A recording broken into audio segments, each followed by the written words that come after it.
When Barack Obama first ran for president in 2008, Democrats lavished attention on Iowa, the Midwestern battleground that for years had swung back and forth between the parties on the presidential level. It certainly helped that Obama at the time represented neighboring Illinois in the Senate, giving him the sort of regional inroads that previous Democratic presidential candidates weren't able to use to their advantage.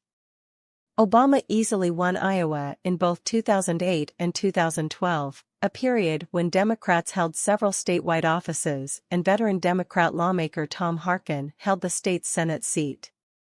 But Harkin retired after the 2014 midterms, and Republican Senator Joni Ernst has since held the seat.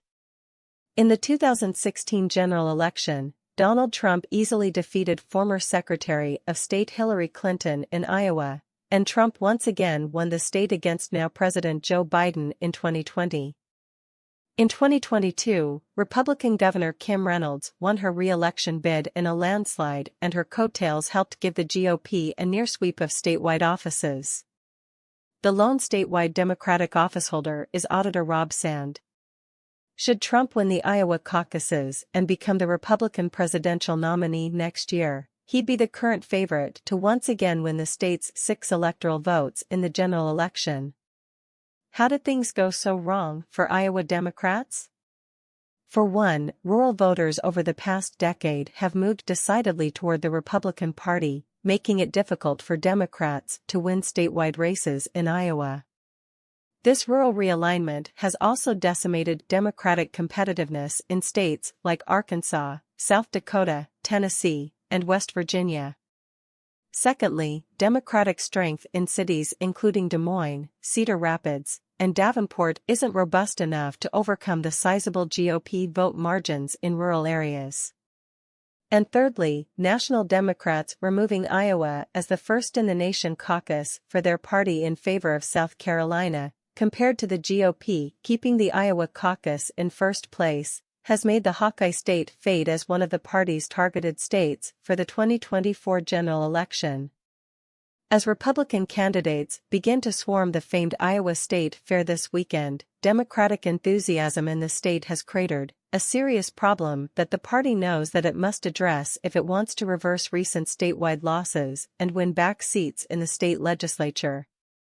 State Senator Claire Celsai, a Democratic lawmaker representing West Des Moines, described the state of the party in bleak terms in a recent interview with the New York Times. "It is so bad," she told the newspaper. "I can't even describe to you how bad it is." Celsai pointed to the Democratic minority's inability to curtail the conservative agenda of the GOP legislature and the diminished importance of Iowa in the Democratic presidential nominating process. As Republicans have moved to enact tougher abortion restrictions in the state, while also implementing a school voucher program whose costs will be borne by taxpayers and loosening child labor laws, Democrats have been largely powerless to stop these developments.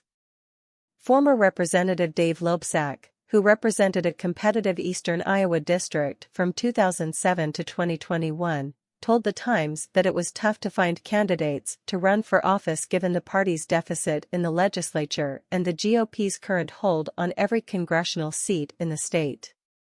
"There's no question that Democrats are at a low point in Iowa," he told The Times. "It's difficult even to recruit people to run when we're so far down." In 2020, Republican Marionette Miller Meeks won Loebsack's seat, defeating former Democratic State Senator Rita Hart by just 6 votes out of nearly 400,000 ballots cast in what was one of the closest House races in U.S. history. Hart is now the chair of the Iowa Democratic Party. As she looks to upcoming races, Hart wants to reorient the party's focus from presidential politics to local concerns. "The way the media has changed, the way people have gotten their information, we have not shifted to understanding that we've got to talk to our fellow Iowans," she told The Times. "I'm very convinced that we've got to empower our county parties to do just that."